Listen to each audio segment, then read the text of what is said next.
I also love cars, and these are like, boys, toys for boys, right?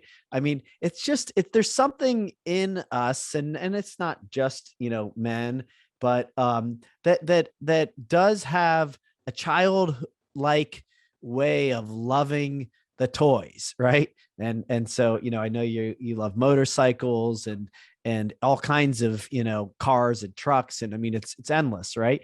And so I've actually thought in a past exploration that I'd like to own a car dealership. I'd like to be in that business. I'd like to own all the exotic car whatever's. And so what I like about it, and I think this isn't taught enough in the academic environments, is that you can really make a career out of the toys of life that you love to play with. Now, in your case, it happened to also be in your family business. But, when you talk about the being in South Florida and the love of the car, that's not just like, well, I'm going to stay down here in the sunshine and, drive fast cars. It's like you fell in love with cars and got to go into the automotive business, which means you get to go to work and do something you love. Now, I know it's not, all up and to the right and easy. I mean, the business is the business, but I think we should probably be teaching that more in an academic environment. And, that's what comes through in you. It's almost like you got to reverse engineer your why, right? Yeah. Before you find it, you have to really think about it, and I obviously went through that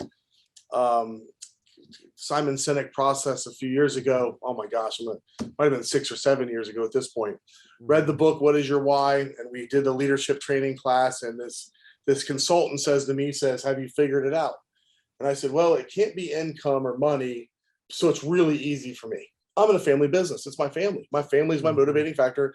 Family, family, family. He goes, I knew you'd say that. He flipped the paper over. He goes, I had the word family. I knew you'd say that. That's why you have to pick something else. I was like, what? So he gave me time to think about it. And one morning I leave my house. I live in Westerville. I'm coming down 270 over by Broad Street in the airport.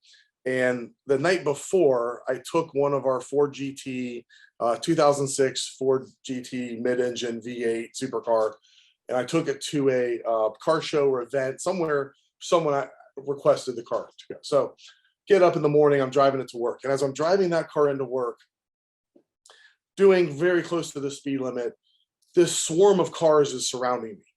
Okay. Some younger, some older, a lot of phones out, big smiles on faces, and they're smiling and looking at me, and I'm like, oh, this is cool, but these are getting kind of close. I'm gonna have some fun with these kids.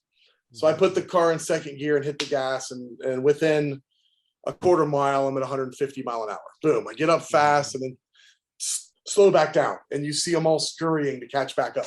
And this swarm comes back around me, and their smiles are even bigger and taking the pictures. And that's when it hit me. It's like, my why is the Ford GT. These cars, and I have a picture on my wall of all 3 generations of that car. We have 3 generations of family business. The first generation GT, the 1965 to 67, were 427 cubic inch big block engines, naturally aspirated. The 0506 second gen cars are small block V8s supercharged. The third generation cars are V6 twin turbo EcoBoost, and they all have the same amount of power. It just shows that technology and innovation and progress. That to me is exciting, and I love innovation, progress. I love to design and grow and create things. The other thing with that car is we bought that car. We sell those cars. I can work on that car. We can modify that car. It's a commodity that literally, what's the difference between that and the used Ford Fiesta next to it? They're both 4 wheels, a body, an engine, a powertrain. But this car I'm talking about creates emotion. And the emotion that we can create in our business through our marketing, through our vehicles, our products, if we can't put emotion behind it, it doesn't have any interest in me.